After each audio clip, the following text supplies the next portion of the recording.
Google পান্ডা আবির্ভাবের পরে SEO of page অপটিমাইজেশনের strategy কিন্তু অনেকটাই চেঞ্জ হয়ে গেছে। আগে যেমন যে যত বেশি ব্যাকলিঙ্ক দিতে পারতো তার সেই সাইটকে বেশি ইম্পর্টেন্ট ধরে নেওয়া হতো এবং সেই সাইট টপে থাকতো।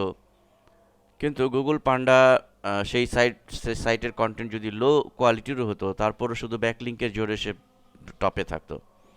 কিন্তু গুগল পান্ডা আসার পরে কিন্তু টোটাল বিষয়টি চেঞ্জ হয়ে গেছে। ফলে গুগল মূলত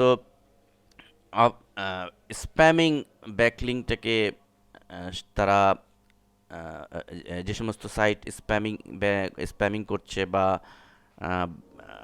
লো কোয়ালিটির ব্যাকলিং দিচ্ছে সেসব সাইটকে ফেলে দিচ্ছে।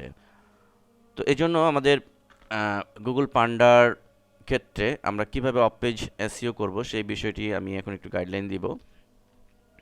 তো এখানে আমরা দেখতে পাচ্ছি প্রথমেই হচ্ছে যে বুকমার্ক করা। আমরা বুকমার্ক করতে পারবো প্রতিদিন দুটো। প্রতিদিন আমি একটি সাইটের জন্য দুটো বুকমার্ক করতে পারবো। দুটি রিলেটেড ব্লগে ব্যাকলিঙ্ক দিতে পারবো প্রতিদিন দুটো।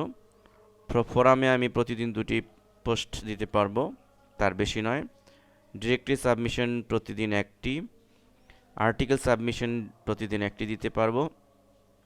সম্ভব হলে গেস্ট পোস্টিং করে সপ্তাহে দুইটা ব্যাকলিঙ্ক দিতে পারবো। অফ পেজ এসইওর ক্ষেত্রে ব্যাকলিঙ্ক তৈরির ক্ষেত্রে আমরা এইভাবে ধীরে ধীরে যদি আগাই, মূলত গুগল পান্ডা এটি রিকমেন্ড করছে যে আমাকে স্টেপ বাই স্টেপ আগাতে হবে। এক জাম দিয়ে আমি এক ব্যাকলিঙ্ক দিয়ে দিলাম, অনেক ব্যাকলিঙ্ক দিয়ে দিলাম, এটি গুগল পান্ডার দৃষ্টিকোণ থেকে হবে স্প্যামিং। ফলশ্রুতিতে আপনার সাইটকে সে ফেলে দিবে।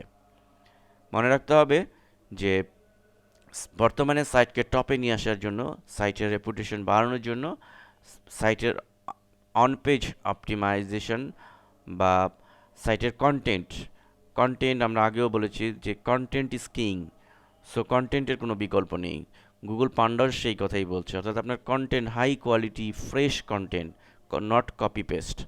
হাই কোয়ালিটি ফ্রেশ কন্টেন্ট যদি আপনি দিতে পারেন, কন্টেন্টসকে বিগ করেন এবং কন্টেন্টকে আপনি এসইও অনুযায়ী অপটিমাইজ করেন।